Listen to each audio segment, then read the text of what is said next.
And welcome back to Beer Fuel Fantasy Football. I hope that intro music gets you as pumped as it does me, because it's time to drink beer, talk fantasy football, and we got a full crew back today. Dan Thury is back. Hey! He almost got replaced with a plate of waffles, but Dan Thury is across the table from me. I would have preferred the plate of waffles, actually. I wouldn't have. Waffles would have been a major downgrade. Now, if it was pancakes, you're talking my language. That's true. Not any of that waffle garbage. We are team pancakes. The table is split between waffles and pancakes.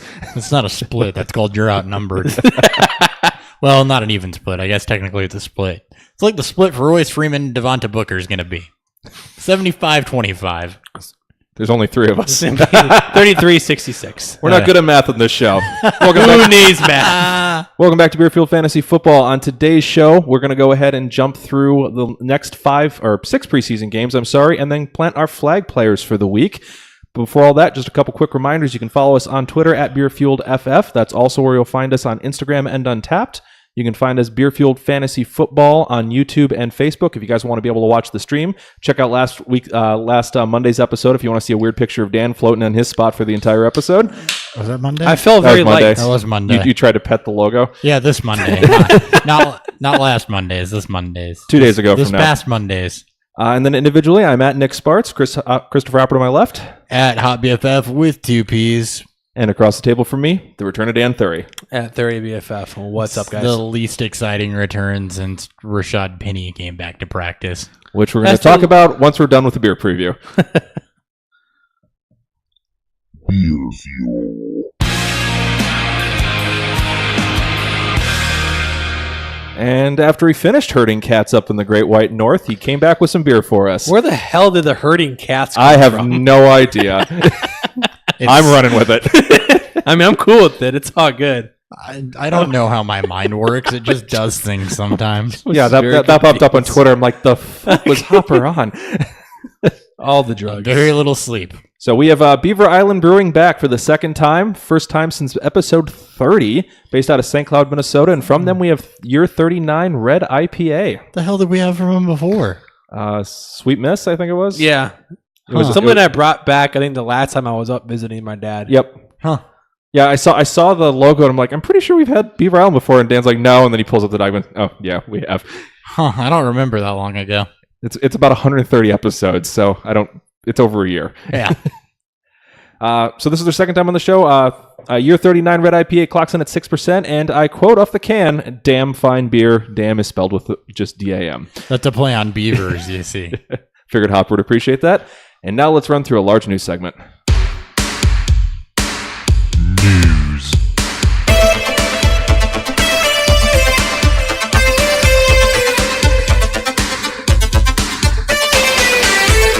Monday's episode news segment is going to suck. Behind the curtain, recording this and Friday episode on Tuesday. And the next time we're going to record is going to be Sunday. And this time of year, that's going to be awful. So next Monday's news segment is going to suck. Yep. All the news. Because it's been 2 days and this is already like 15 things that happened. It's just a news episode. That's all it is. All right. Kicking us off with Carson Wentz with his ACL recovery remains non-committal Monday when asked about his status for week 1 against the Falcons. So they are still not really willing to push the chips in that he will play in the opener. Yeah, they're not going to rush him back, which is the smart thing to do. Nick Foles is serviceable. I'm not sure who their week 1, week 2 games are against, but Falcons, and I think week 2 was that Tampa? Was it Tampa? Well, I'm assuming that Nick Foles is a better backup quarterback than Ryan Fitzpatrick. Falcons, that might be a little tough, but they'll roll with it if they have to. They're not going to risk him hurting himself again. And they already beat them in the playoffs last year with Nick Foles. And you can find a streamer for the first 2 weeks, so I'm not really fading Wentz too hard. Nope.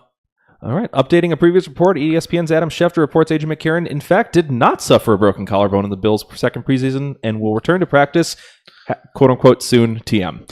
It's the best return since Dan Thury came back. And it's still probably Josh Allen or maybe Nathan Peterman. You know the one thing you don't hear about? A.J. McCarron's going to start. Yeah, haven't heard any of that in a while. Heard that at all. Redskins signed running back Adrian Peterson, formerly of the Cardinals, which is weird. Should be formerly the Vikings, to a 1-year contract. The Saints. It is worth the veterans minimum of $1.015 million. Is this worth a damn to anybody? He might be the 2-down starter. How'd that work out last time? He was okay with the Cardinals. For 2 games, and then I'm pretty sure he was. I think it was for like 1 game. Yeah, it wasn't one against the Bucks. I think he had one amazing game, one game, and then everything else was kind of downhill as the team fell apart. Yeah, he turned to dog shit. So But they also had, no quarterbacks left or anything like that either, so things just kind of I'm not buying am into I the it. only one that thinks Samaje Perine can beat Adrian Peterson for the 2-down starter job? You are, yes. Literally the only one. No. I'm with them. I was just making fun of I would hope so. Samaje Perine. I know. Yeah. I was like, I'm not out there yet. Can we just agree that he's better than Rob Kelly and move on? Yes. I'm pretty sure you're better than Rob Kelly at this point. I'm willing to accept that. Oh boy. Yeah. Seahawks first round pick Rashad Penny with his broken finger is wearing pads at Tuesday's practice, and he may play in the third preseason game. Not sure he's better than Rob Kelly. I still think that based on what I've seen in preseason, this is Chris Carson's job, and Rashad Penny is a wasted first round pick. Yeah. No, it's definitely wasted. But yeah, you're right. No, it's all Chris Carson's job. There's no way you can say he's not at least okay, so let's say that he's not at least getting 60% of the carries, if not more, based on how he's performed in preseason so far. Yeah, and the split will not be the rest of Penny. It'll be some to Pro-Size and some to J.D. McKissick when he recovers from his Jones fracture that he's out for 4 to 6 weeks. Or McKissick. It's Mike Davis right now. Good transition. Yeah, Mike Davis will be the other one to see 25 carries randomly in a game and piss people off. J.D. McKissick had absolutely no value. He had little value if Pro-Size gets hurt again as a pass catcher. And other than that, he's a returner. So if you're in a return yardage only league, if that's a thing, then or a hyper-inflated return yardage league. Or then maybe he would have been worth something. But yeah, end of the J.D. McKissick conversation. He was fun for a week last year. You were all over that hype train. He performed for a couple games. He did. gave you some floor. Who else was I supposed to hype up from Seattle? It was just next man up. No, the answer was no one. All right. Saints were kind enough to actually clear up their backfield situation for us and release somebody, and they got rid of Terrence West. Who is now probably going to visit with the Washington Redskins. He's not wrong. No. He did not really show out that great in preseason. I don't know if he was brought in to push Jonathan Williams or what it was, but whatever it was, it worked. Yeah, he didn't look awful, but he definitely was not good. Jonathan Williams looked better. Much better. And you're not going to get rid of Boston Scott, who you just drafted. So, and it looks like they want Scott to be also a special teams guy. So yeah. And Shane Vereen's got a different skill set. So, all right. 49ers running back Joe Williams is out until at least week 1 with a fractured rib. He'll be on the IR probably Again. with designated to return. Huh. Well, I mean, he looked like dog shit anyway. He's looked bad. So it's time for Jeremy McNichols. McNichols. Yep. So we'll talk about him he could later. be the week 1 starter if for some reason Breida and McKinnon can't get healthy. He was all right. We'll talk about him later on in the episode. All right, Titans signed wide receiver Rashard Matthews to a 1-year, $7.75 million contract extension through 2019, which is very surprising considering we haven't even seen where his whereabouts are for the last 6 weeks. Yeah, no clue how I'm not even injured sure, he is. I'm not even sure he's alive, but he signed a contract extension. This is like the Carmen Sandiego thing. Where in the world is Rashard Matthews?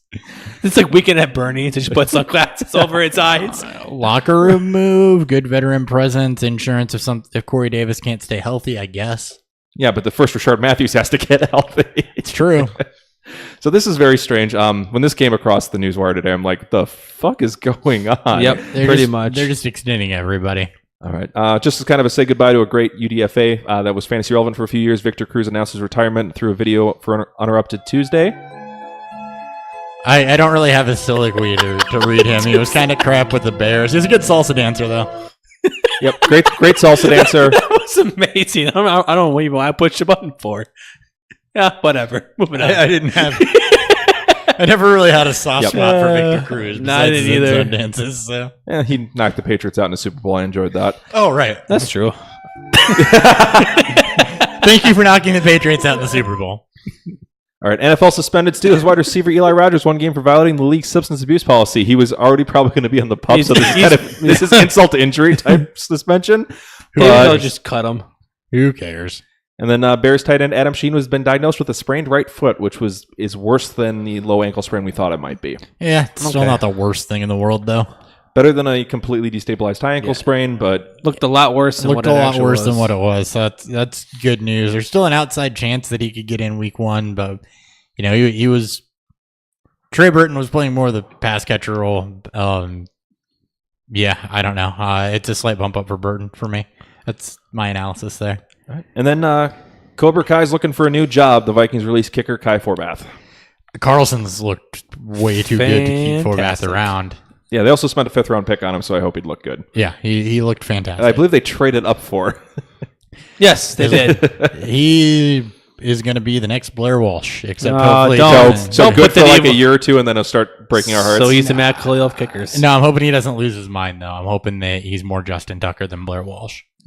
that's when what Blair- every team wants. Remember when Blair Walsh was as good as Justin Tucker? There was a conversation of which One one was year. going to be the better kicker. I mean, he was an All-Pro as kicker or his rookie season. Yeah. No, So- I remember. Pepperidge Farm remembers. All right. That's all I got for news. Now let's go ahead and replay what happened. What the hell happened?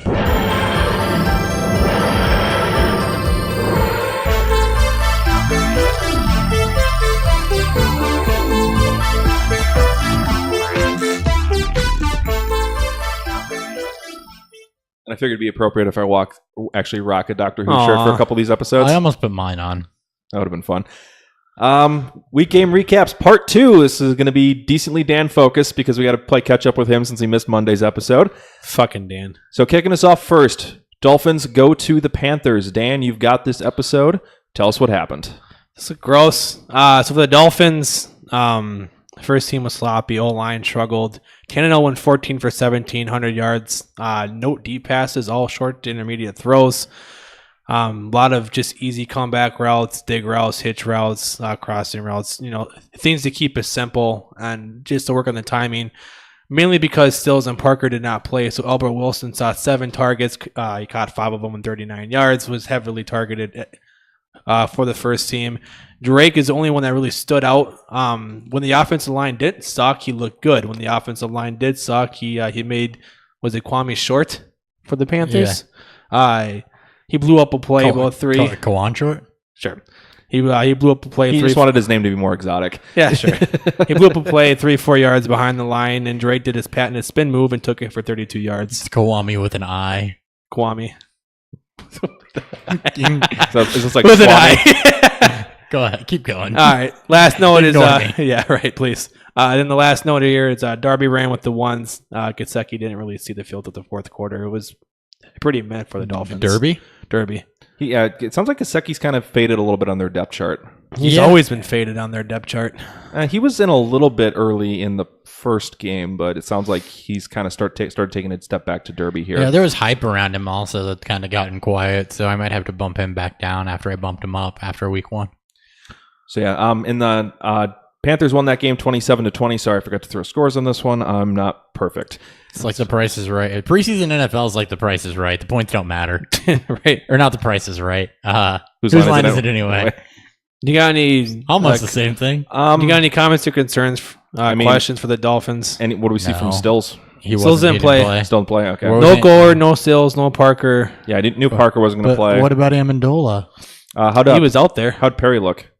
6 for -1 yards. Oh, that's a Centenary's Perry line, if I remember right. Like I said, the offensive line was pretty bad. All right, moving on to the Panthers. As for the Panthers, same thing. O-line was bad.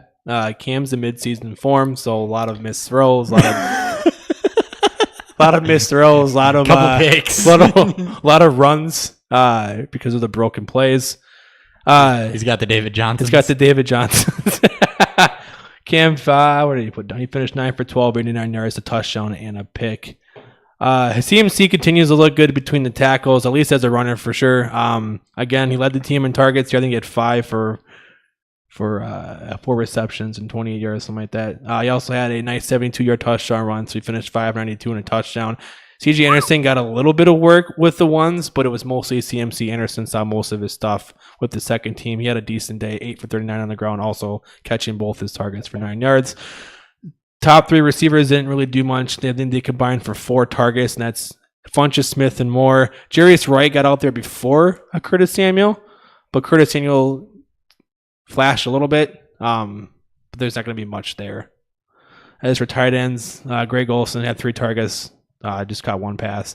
Then Ian Thomas flashed on a nice crossing route that went for 27 yards and a touchdown. That was a hell of a play. He showed some speed. Yeah, he turned the corner. He looked good. My man. Yeah. What about Demir Bird? How's he doing? I think he had a couple targets, but he was pretty buried on the depth chart. That's He didn't get out there not until surprising. Samuel. Yeah, All right. I'm pretty sure Demir Bird not making the team.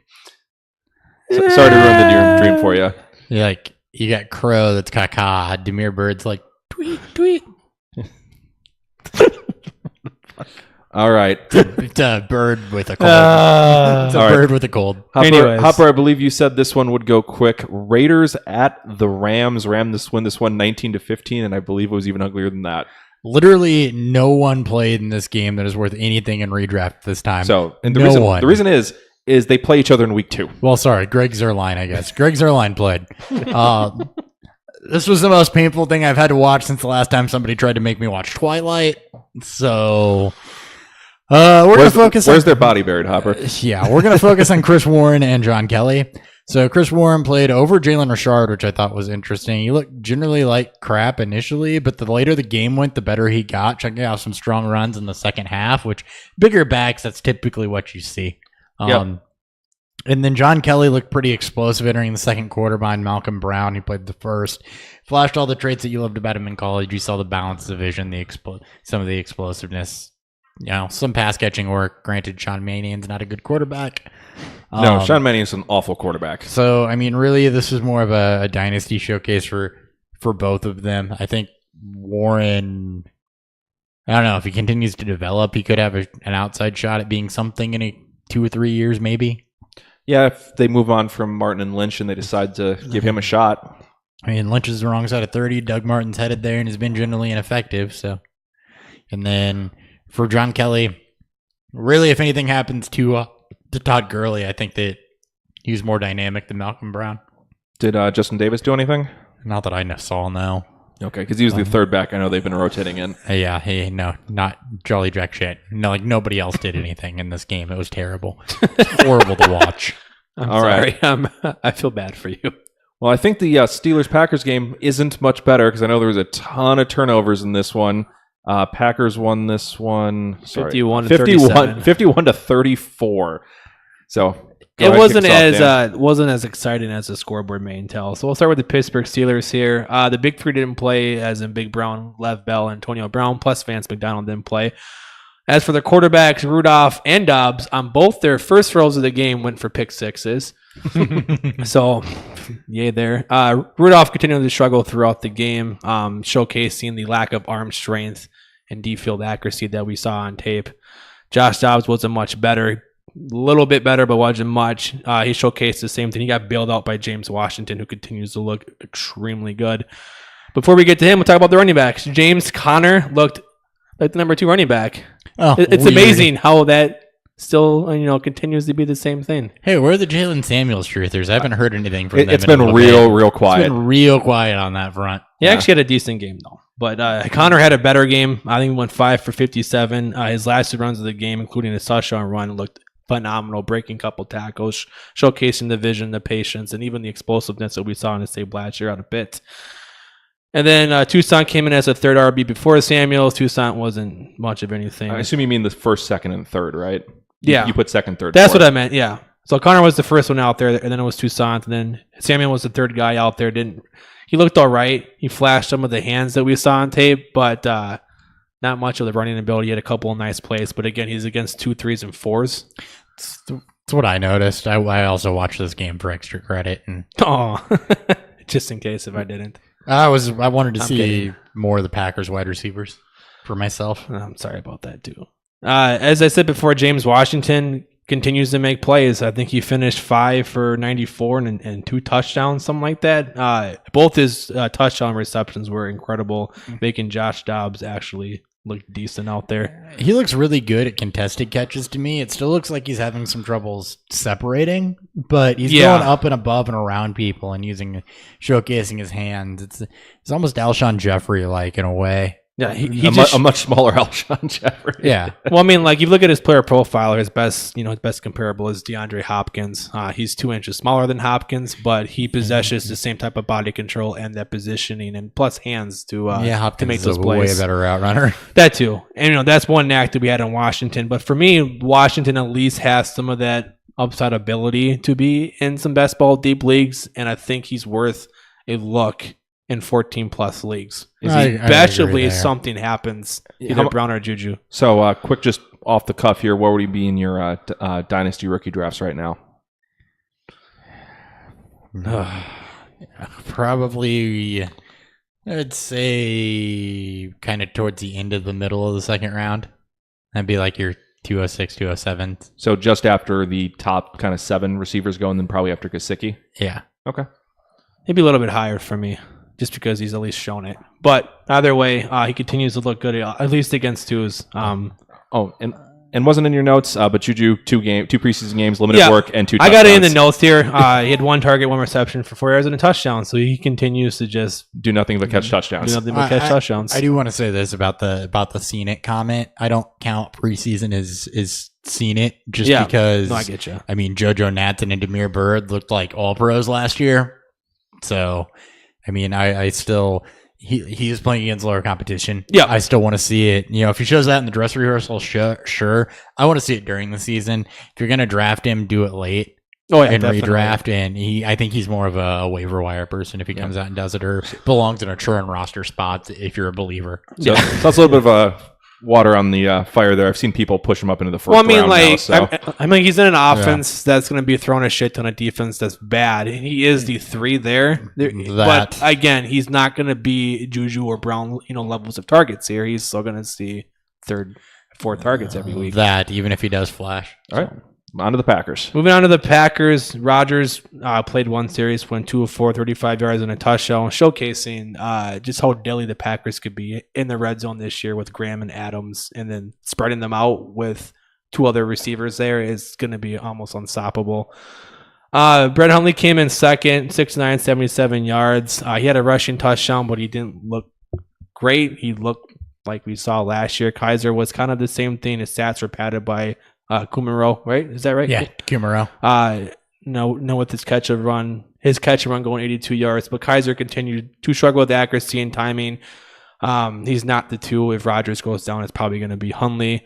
As for the running backs, Williams and Montgomery kind of struggled to get things going on the ground. Williams got hurt early, so we didn't see much of it. Montgomery looked like dog shit to me. Yeah, and he also had a fumble on a kickoff return, but he's still going to be used in the in the pass catching game. He wasn't getting anything. He wasn't creating anything. He was getting stuffed at the line more often than not. So as of right now, Jones is gonna, I think, have more of a chance when he comes back off of his suspension, if he can get healthy too, to take more of that work. Jamal Williams really kicks his ass into gear. Yeah. And then as for the receivers, which is more of the talking point here, the first team guys really didn't do anything to add him to the 27-yard reception. Yancey worked as the wide receiver 3 to start the game, but you didn't see much of him.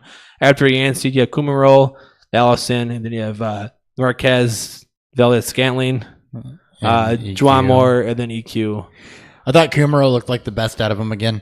Yep. And he did get hurt, but it doesn't sound like it doesn't sound serious. It doesn't sound serious. He continued just to make plays. He had a nice comeback catch from Kaiser that he took 82 yards for a touchdown, continuing his MVP status for the preseason. Everybody else didn't do much of anything. EQ had 5 targets, but he had, I think, 2 or 3 drops. And Juwan Moore continues to have a shitty-ass preseason and another drop. I don't think Moore or ESP makes the team. If they get lucky, they'll make practice squad. But Marquez is going to be a kickoff return. He was in there after Ty Montgomery. He could have some potential special teams to him. So at this point, in fact, since he's running behind Kumaro, is Allison just about buried at this point? He is right. Yeah. I think he should be. I think Kumaro is a 3. He is a 3. If he's healthy. And that's how I have it set up. I had it as Kumaro, then Allison, and then I think I had it written here. Kumaro, Allison. See, I'd have Kumaro Yancey because of what I saw out of Yancey last week. Okay. Yeah. And then Valdez-Scantling. Yeah. Just because even though they had weak games here, Valdez, this is the reason I wanted to watch it again. Because I wanted to see the guys that I saw flash continue. So I'll probably be watching the Packers throughout the preseason. And Kumaro's put together 2 good games now. ESP's just looked okay. But Valdez-Scantling really flashed week 1, as did Yancey. Okay.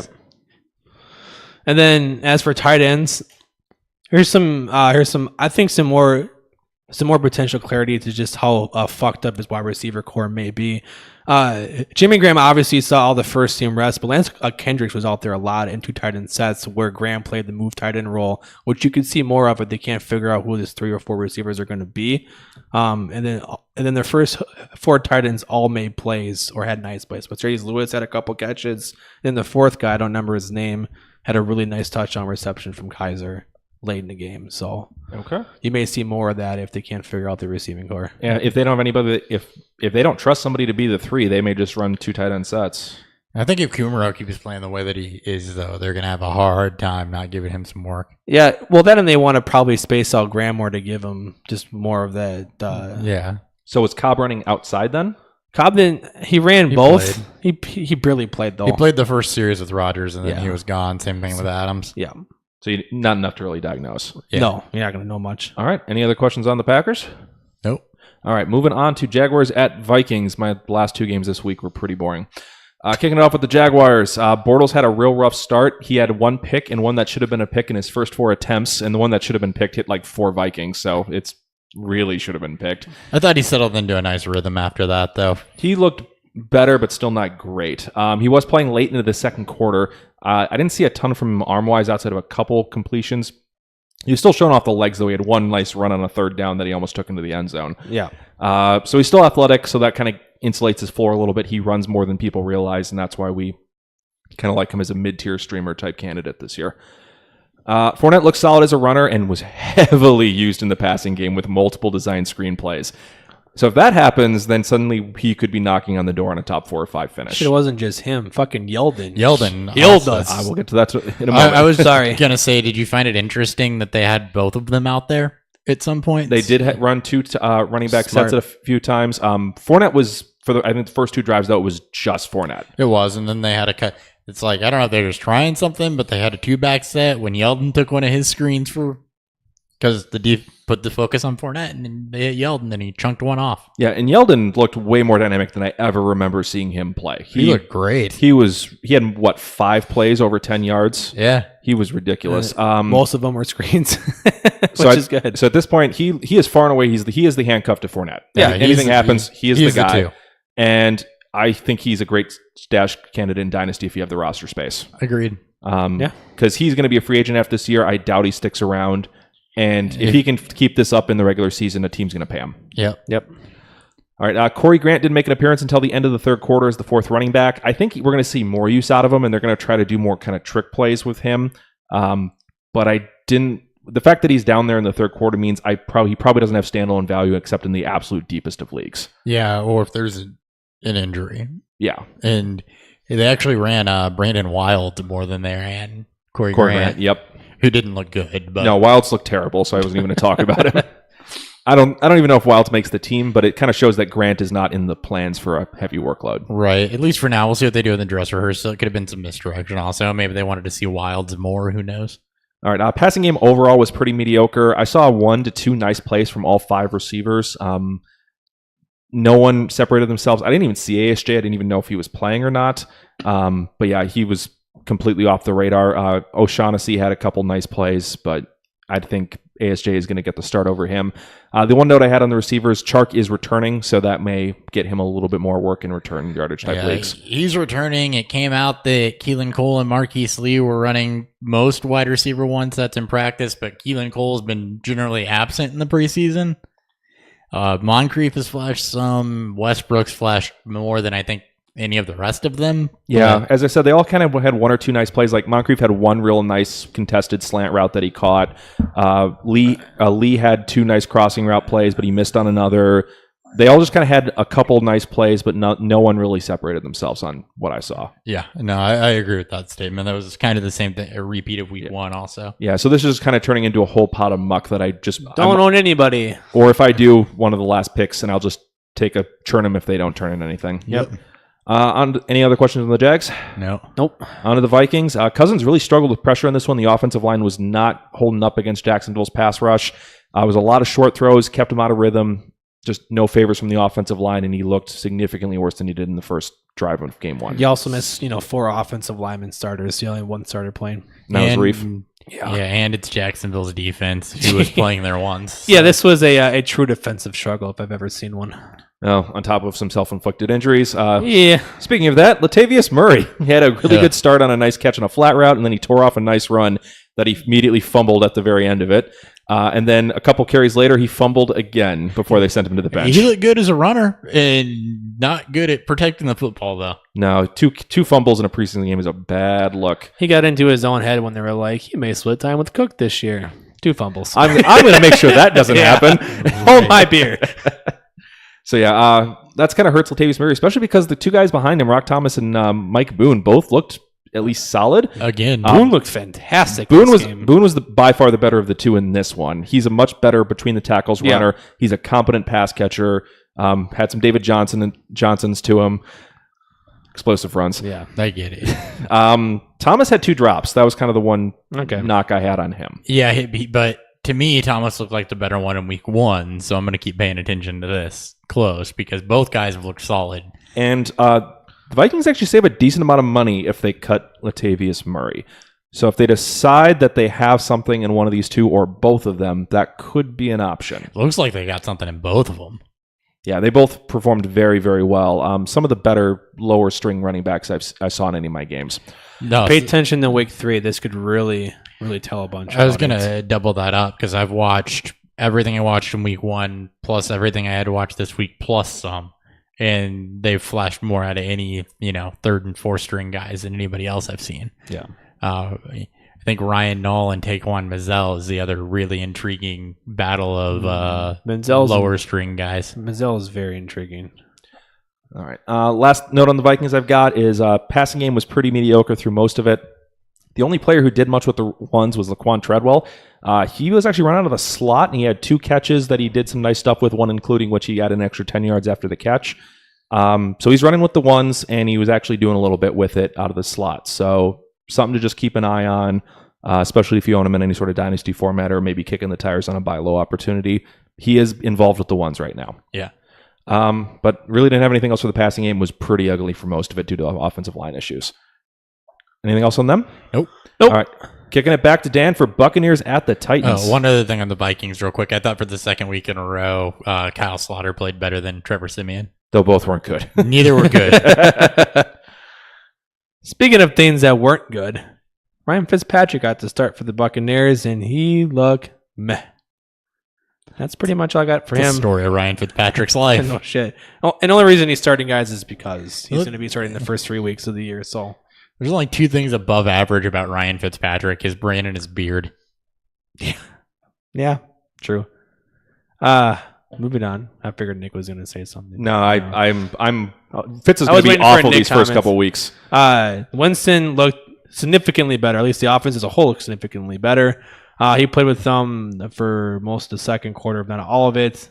He came in, looked fantastic. Obviously, a lot better than what Fitzmagic looked like. He did have one of his famous "I'm falling to the ground, so I need to throw it up in the air" ball. Godwin bailed him and out. It worked because Godwin bailed him out.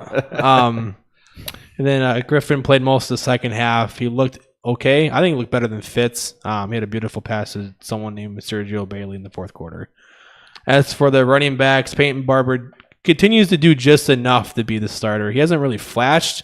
He's had a couple nice runs here and there, but I think the offensive line is not great, so they're going to continue to struggle. But he continues to look better than Rojo, who again struggled. Hit a couple hit. I think he had one nice run, but he saw most of his work with Winston. He didn't see any of his work with Fitz, suggesting that Barber is probably the true starter, at least to start the season. Well, at this point, Rojo's averaging under 1 yard a carry in the preseason. Yeah, he's looked bad, but It's not going to get it done. No.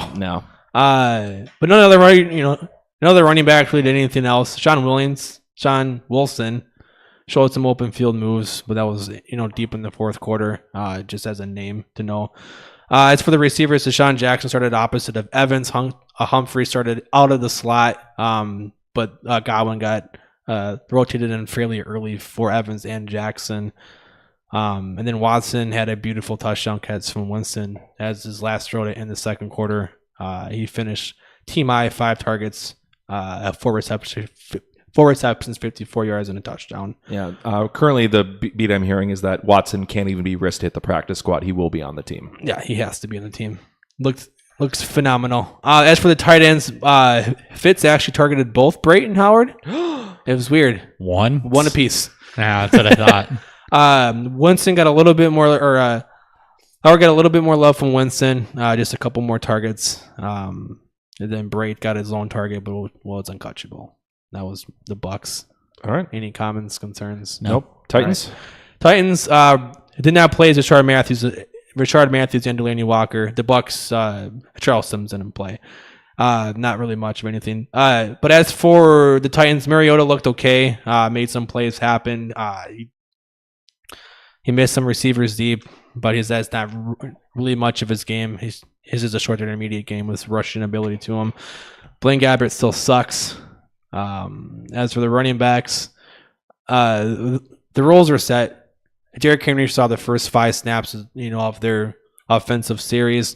Lewis came in, worked on some third and longs, and then had the second series showed off his open field running ability like we've seen before. Quick note on Henry though, he had 2 of his snaps were screen passes, so they're trying to work him into the receiving game, maybe as a precautionary for Lewis if he has to miss time. And then the third running back that came in, something named David Fluellen. Yep. Flellen. He looked really good last week, He's too. starting some rumblings to him. He's been there for a bit, too. Yeah. He didn't really show a whole lot. He had one really nice play, showcasing his strength, broke 3 tackles. Did he still look better than Wadley? Yes. Okay, he did last week also. Wally didn't see snaps until the fourth quarter. I don't think he was the 4th running back out there. There's somebody else. He finished for 4 carries, 13 yards on the ground, but he cut out 3 of his targets for 29 yards. As for the receivers, Davis saw 1 target, and it was a horribly thrown ball by Mariota, who was pressured. But Taywan Taylor is the guy that's continuing to flash, especially in this game. Finished for 4 receptions, 95 yards, and 2 touchdowns. And then his first touchdown was the crazy after the catch play he made that made Mariota's stat line look a lot better than what it was. He looked fantastic. He just got shot out of a cannon on that one. He just blew past everybody. That was like Tyreek Hill almost. Yeah. That was... Yeah, he's looked absolutely phenomenal. He should be the main slot. I believe Matthews will be bounced outside. I think that's how it's supposed to be set up. Just with Matthews now being signed, it may damper the hype a little bit on him, but Taylor has proven to be that he should at least have some watch list to him. Yep. As redraft this year. As discussed in Monday's episode, I've moved Taylor in front of Matthews. Yeah, I did too. And then as for tight ends, Walker didn't play. Jonathan Smith only had 1 target. 19 yards. All right. Anything else on them? That's it. All right. Last game, Chiefs at the Falcons. Hopper, you got this one. All right, I'm going to try to roll through this quick. So Austin Hooper on the first drive, 2 very nice catches and a hurdle. Outside shot at taking the next step as a receiver. I thought he looked good in his limited action. He looked a lot more athletic and dynamic than I remember him looking. Calvin Ridley also flashed with that first team. Very much looked the part of a wide receiver 2 or 3. Ran good routes, showcased excellent hands. The things we saw on tape from college. He did what you wanted to see from him. Yep. And I think that he has an outside shot at outproducing Mohamed Sanu. I know Mohamed Sanu is kind of like old, reliable, especially on third down for Matt Ryan, but don't be surprised if that balance and power starts to shift later on in the season. The only other note I had on the Falcons, I believe, was Ito Smith. One, he loves a spin move, but he put together a pretty solid game. He had a nice bounce back week as a runner, looked decent as a receiver. He didn't really have a ton of negative plays or anything like that. That's the exact opposite of week 1 then, so good to hear him get his head on straight. I mean, and it was kind of the same thing we saw with a lot of rookie running backs in week 1. They looked hesitant, and then they probably better than half of them came back and rebounded week 2 and looked like they belonged a little bit more. Almost everybody outside of Rojo, basically. Pretty much. Anything else on the Falcons before I move on? No. Nope. Okay, I didn't have a lot on them. For the Chiefs, Patrick Mahomes looked generally good. He wasn't forcing throws except for the one that got picked off. Sounds about right. But for most of the game, he was taking what was given to him. He had a giant play to Tyreek Hill, which I'm sure everybody's seen by now. Yeah, it was pretty. Get out from your cave if you haven't seen this one yet. I'm not sure how you're getting this podcast and you missed that play at this point. Yeah, it was fantastic. It was a deep bomb past 3 defenders, which is just Tyreek Hill doing work and Patrick Mahomes having the arm to get it to him.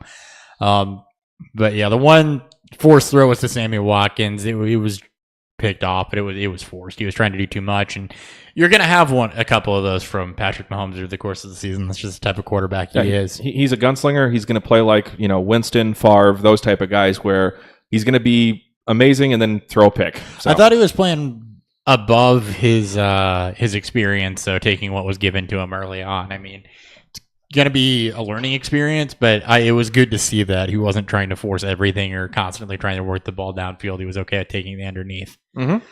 All right, Tyreek Hill, speaking of him, he's clearly option one in this offense. He hooked up with Mahomes at all levels of the field, underneath, mid-range, deep.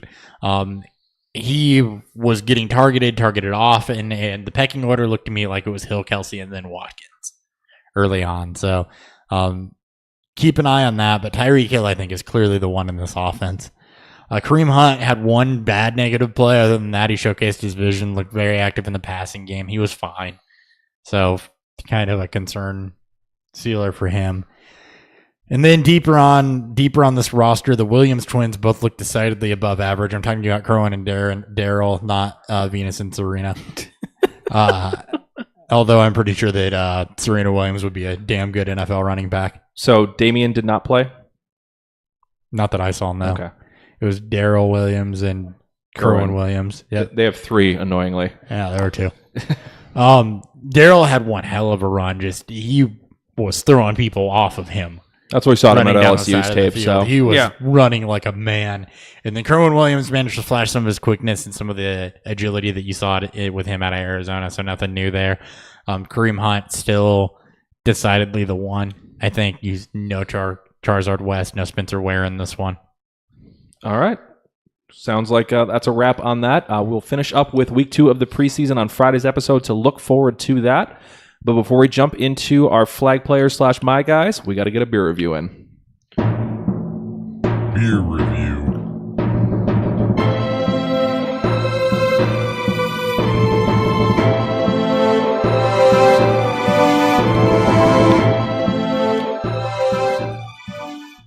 So what'd you guys think of 39 Red IPA by Beaver Island Brewing? Besides, shut up, Windows. We didn't ask for your opinion. I don't need an update right now, Windows. Oh, right. What did I think? It's more red ale than IPA. There's a mild hoppiness at the back end to me, but most of it, you get the roasted kind of malty sweetness on the front end. So, I mean, it's definitely a hybrid between the two. It's very easy to drink and very solid. It's not heavy, which kind of a characteristic of red ale. It's kind of medium bodied. But I think it definitely leans more red ale than IPA. But they did exactly what they were trying to do. Just a little tinge IPA at the end, but very, very good beer. Yeah, I mean, it's got the smooth start, as you mentioned before. And it's got the very, very mild hoppy finish to it. And when you're trying to introduce somebody to an IPA, even though this is a mix with a red ale, this is a good start for it, because it's not going to really kick in the teeth with anything. It's just a smooth, easy drinking beer, light body. If they just called this a red ale, I never would have guessed that they had any association with an IPA whatsoever. It's got very, very little bitterness to it whatsoever. It's just that little bit at the end is the only way you can tell it's and it lingers a little bit on the It tongue. does linger some to me. And you can have a hoppy red ale too. That's not necessarily has to be an IPA. Overall, though, very classic. Pretty low frills outside of that little kind of burn at the end. The actual red ale flavor is pretty much just a classic red ale. Yeah. So if you're looking for something with just a little bit different from your classic red ale, kind of a little bit of burn afterward, or trying to do something where you're maybe trying to get into IPAs, this might be just one to check out if you're up in the northern Minnesota area, just outside of St. Cloud or Bemidji, I guess. All right. So thank you, Beaver Island. Let's move on to my guys. My guys.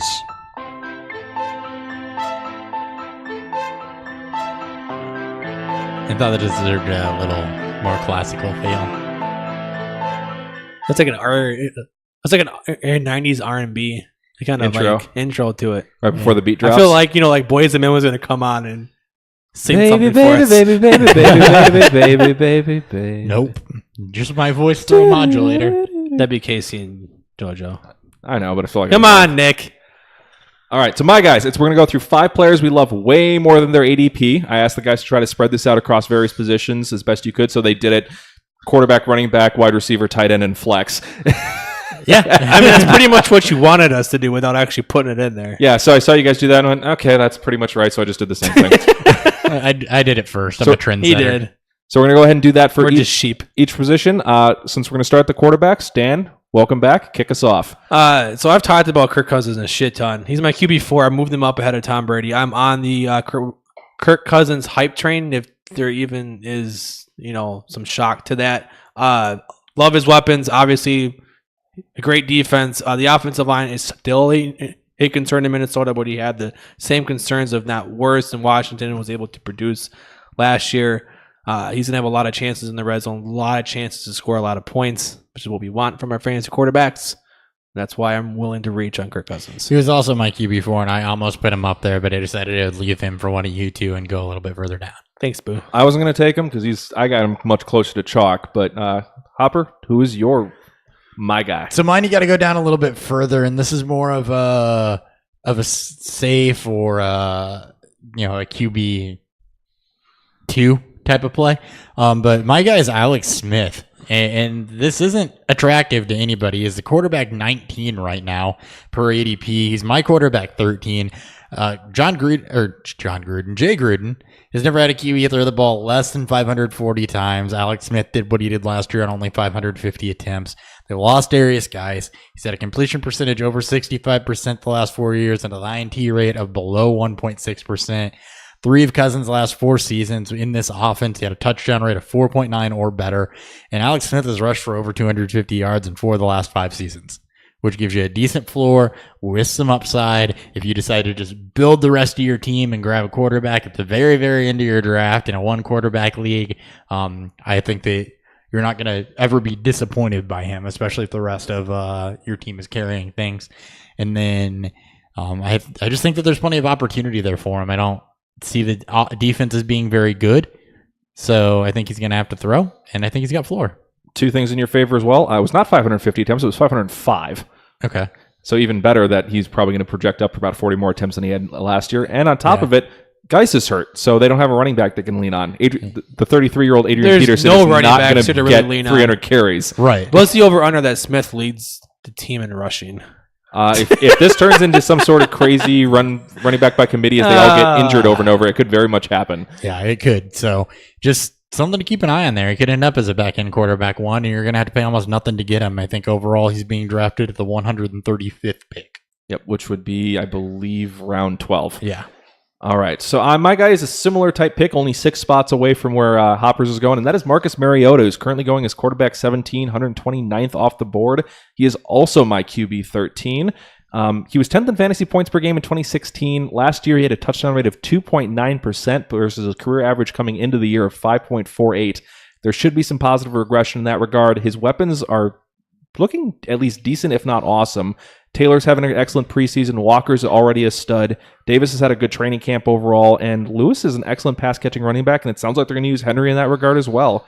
So there's a lot to like here. He offers some rushing floor to kind of insulate him. He's my favorite of the, hey, you missed the top 12 quarterbacks or you're looking for a streaming option.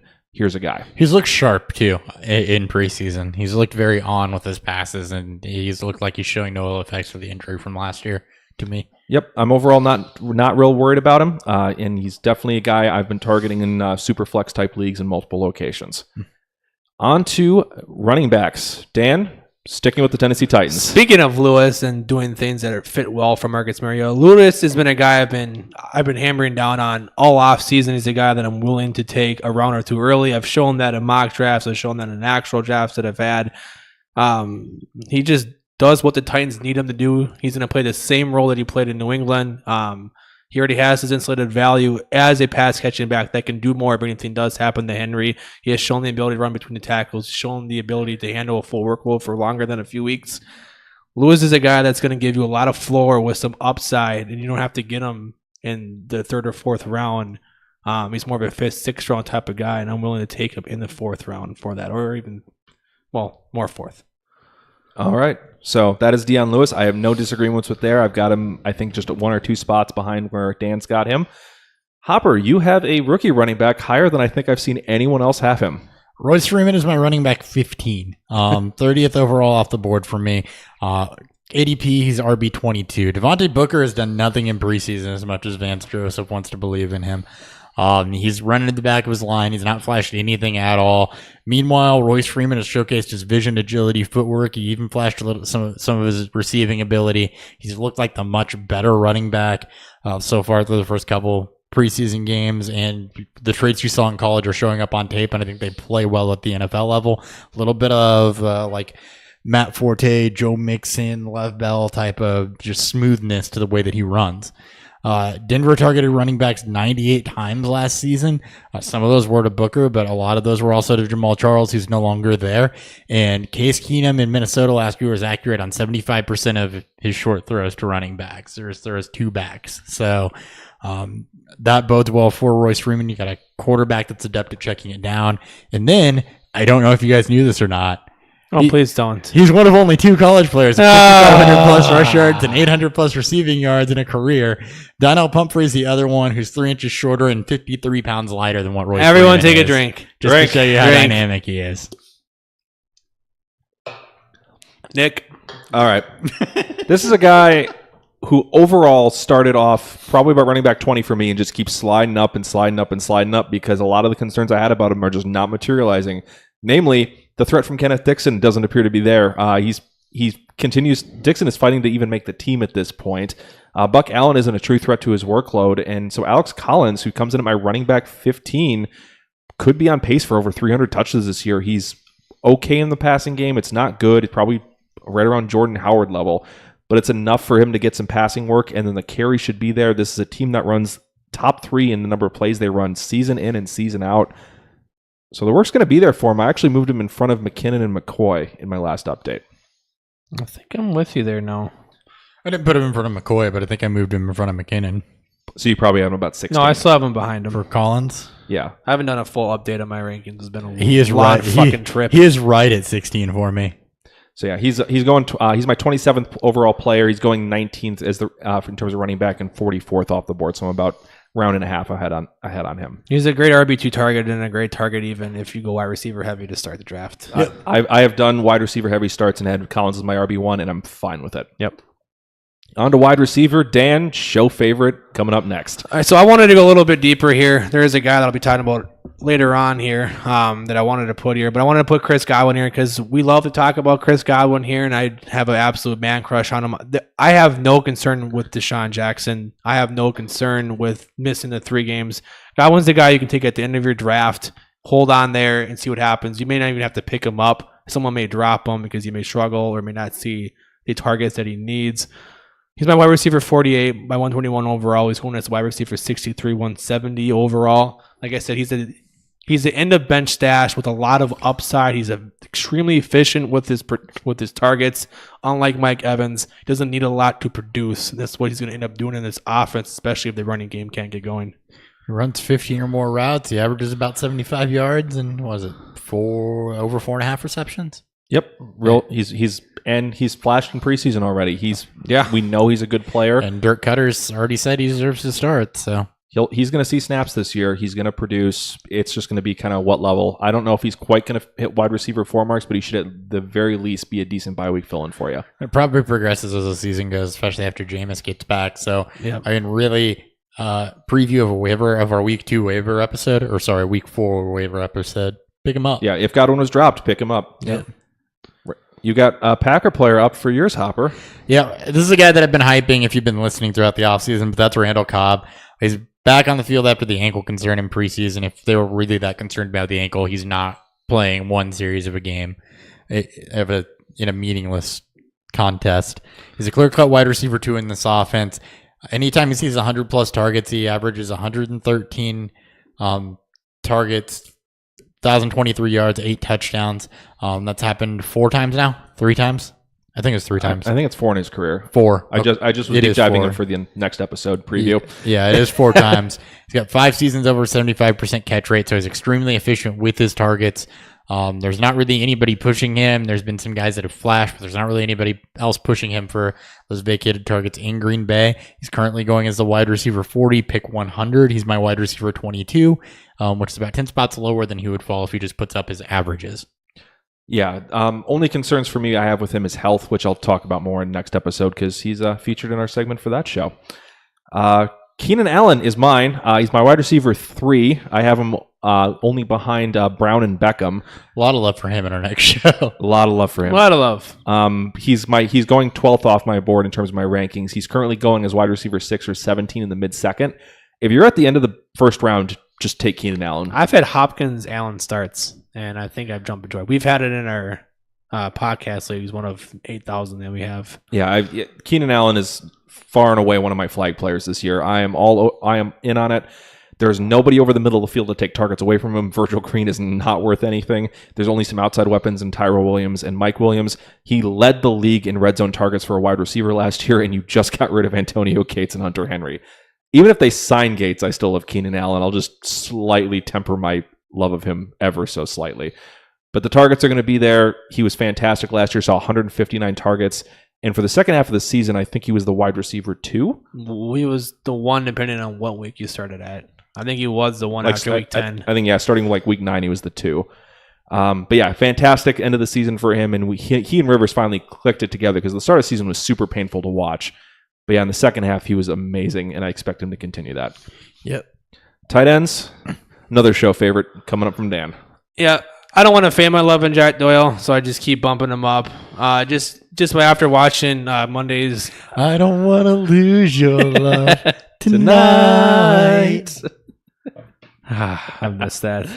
Right now he's my tight end 10. Right now he's going to tight end 13, 129. He's my 108. So he's not extremely crazy high of where I'm taking him, but he is shown to be the true number 1 tight end, in this Colts offense with Luck loves to use. He's going to see a shit ton of targets. He's safe. He doesn't have the Ebron type of athleticism, and he's not going to have those David Johnson type of explosive plays. But he's going to get you your 4 in a PPR leagues from a tight end position where there's not a lot of upside outside of the top 3 or 4 tight ends. You need safe. That's what Doyle is. I agree. Yeah, I don't have him quite as high as you do, but I definitely like him. I think he's my tight end 13-ish, so I'm pretty close to where you're at. All right. Hopper? No surprise. Keep the hype train. Choo-choo. Keeping the hype train running. Nick Vannett, he's my tight end 15, 124 overall. He's not being drafted anywhere. He's running with the first team offense in the preseason. Wilson's using him a decent amount. You got 116 vacated tight end targets in this offense that have to go to somebody. Ed Dixon's never been a receiving tight end. Will Dissly was drafted as more of a blocking tight end. Blocker/project. He's flashed a little bit in preseason as a receiver, but it takes time for those types of players to develop. Wilson loves using his tight ends, especially down in the red zone. He's also 6'6", 257 pounds, which makes him a nearly identical frame to Jimmy Graham. Not quite as athletic, but he still posts high agility scores and a good catch radius. So he's a guy that's definitely going to see some touchdowns, but you don't want to bank on just that. But I don't think he'll have to because I think he's going to see about 70 to 80 targets this season also. And I could see it exceeding that even. It could even exceed that based on that defense. So he's a guy that you get pretty much for free. He had another red zone target Monday night. Or for free, even. Because this hype train is not catching on everywhere. So that's fine. Know who you're drafting with, but he's a good end of draft stash. Especially if you're in any sort of like tight end premium, 2 tight end, really like 16 team deep league, anything like that. Good name to know. Yes. All right. My tight end, Austin Hooper, who Hopper's kind enough to tee me off on earlier during his review. Indeed. He's having a very solid preseason. He's worked with Matt Ryan all offseason. He was number 2 among tight ends in separation rate last year. He enters year 3 when we generally start seeing tight ends break out. So I know a lot of people are freaking out about Calvin Ridley. There are targets to go around here. Toilolo is gone. It looks to be just Hooper and nobody else running with the ones at this point. And he's flashed a little bit in the previous years, but I think this is the year that he finally puts it together and he becomes a competent tight end. I think he's going to finish borderline 1. He's my tight end 13. Yeah, I agree with that. He's kind of, for me, in that like Doyle, Vannett, Clay sort of range where they're guys that are definitely going to be premium streamers week in and week out. And, if there's any injuries, they're going to jump up to must-owns. Yeah, and they're the type of players, too, where they're especially Vannett, Hooper, and because my stupid computer keeps correcting Hooper to Hopper. Austin Hopper. I type your name too much. with 2 Ps. With 2 Ps. Uh, Austin Hooper, only 1 P. Not as good. Yeah, and Njoku would be the other one I'd say. Those are the kind of breakout candidates in that range where they could take a jump up and be in that top 9 or 10 conversation. Kittle's there too. Kittle will be the other one if he can stop hurting himself. Goddamn healthy. All right, last guy. This is our flex. So one last player we wanted to plant a flag on. Dan, kick us off. I've planted my flag on Amari Cooper a shit ton. I've talked about all the stats, the projections that we've seen from the 11 years of John Gruden coaching, and just the fact that he's enamored and in love with Amari Cooper and wants to use him as the one. Tavis Bryant has continued to struggle. There's no wide receiver 3 there. Jordy can support himself. John Gruden has shown that he can support a true 1 and 2 receiver in his offenses. So I don't see a lot of threat from Jordy. Maybe in the red zone, but Amari is on the right end of his odd even drop season, so hopefully not so many drops this year, but he's going to see the volume and the targets to give him chance as a wide receiver 1, and he's going as a mid-high 2. He's starting to creep up the boards a little bit, so I'm not able to get him at the value that I've gotten him before, but I'm still one of the highers on him. He's been wide receiver 12, 26 overall. Yeah, I'm definitely a big fan of Amari Cooper this year. He's also my wide receiver 12, though I've been considering maybe bumping him to 13. He and Fitz. He's been our 12 Fitz is someone that I'm. Yeah, he and Fitz are the two I keep going back and forth on. He's also my wide receiver 12, right ahead of Larry Fitzgerald. So I've been debating that one back and forth all day here as I've been starting to look at doing some rankings updates. Shoot, they have a draft. What? Go ahead. You have a draft. You have a draft. That's the time of year it is. Yep, at Drew's League. I thought we'd be done with this by then. All right, Mike. You've got a player up. Go ahead with Michael Gallup. All right, Michael Gallup. 242 vacated targets in this Cowboys offense. He's flashed a lot in preseason. We know he's a good route runner. He doesn't get physically dominated. Those are traits that immediately play at the NFL level. It's exactly what I liked about Cooper Kupp last year, and Gallup has a higher ceiling. Hearns has had absolutely no good news at a training camp. The hype around him's just kind of disappeared completely. Beasley on the outside seems like it has some merit, and Dak trusts them, but Gallup's got a better build for that role. I think he's overall more talented with a higher ceiling. Cole Beasley outside is definitely an interesting concept, but not all of those 242 vacated targets can go to him either. So Michael Gallup is a guy who I think has the outside chance of leading the Cowboys in receiving. I didn't write down what I had him. You got the chart in front of you. Where's he at for me? Your wide receiver 36. Wide receiver 36, and I think that's very fair for him. What's his ADP? He's going as the 62nd wide receiver off the board. 62nd wide receiver off the board. So again, almost free. It's a good upside play, especially if he continues to flash in preseason. It's another Chris Godwin type of back of bench stash. All right, and to wrap this up, I'm going to plant my flag on Kenny Stills. Probably not a whole lot of surprise on this one. I almost did this. He's my wide receiver 27, my 66th overall player. He's going as the wide receiver 48 or 149th player off the board. There are a ton of vacated targets there. He had 105 targets last year. 271 are missing with the loss of Landry, Thomas, Williams, and Ajayi. The average Ryan Tannehill season is 3,835 yards and 22 touchdowns. And at this point, Parker can't stay healthy. Amendola never stays healthy. Wilson is more of a gadget slot type player. He's not going to get 100 targets even as much as some people are hyping him up. If he gets 80, that'd be an excellent season for Albert Wilson. It looks like Stills is going to be the main benefactor here. He's looked pretty solid during his first preseason game. It's like the Brandon LaFell rule invoked times 2. Yeah, this is the... Actually, I'm going to make that exact same reference in a next episode with another player. But this is kind of the same idea of he is the guy that, he's the one. And this is going to be a decent passing offense. Drake is not going to be a 300-touch guy. Even with Gore taking carries there, this is still going to be primarily a passing offense. They're going to have a play from behind in quite a few games. I expect Kenny Stills to feast this year. It might be a little boom busty, but he's absolutely worth a high-end wide receiver 3, low-end wide receiver 2 type pick, and he's going as a wide receiver 5. All right. That wraps up our My Guys episode. Thank you so much for tuning in. We're going to have to pull the plug on this one quick because we got to get a guest on for our next episode, so keep track of that on Friday. We have Anthony Saravino on to play a game of My Mind's Telling Me No, which is basically We're giving reach arounds. Shout out to Fantasy Football Weekly, and then we're going to continue our preseason week 2 coverage. So from all of us here, we've got Dan Thury. At Thury BFF. What's up, guys? Sorry. Wait, we're leaving. I know. Bye, guys. To my left is Christopher Hopper. At Hot BFF with DPs. I am at Nick Sparts. Find us at Beerfield FF on Twitter, Instagram, Untapped, Beerfield Fantasy Football for Facebook and YouTube. Keep keeping those subscriptions, comments, likes coming. I appreciate all of it. We will catch you guys next time on Beerfield Fantasy Football. See ya.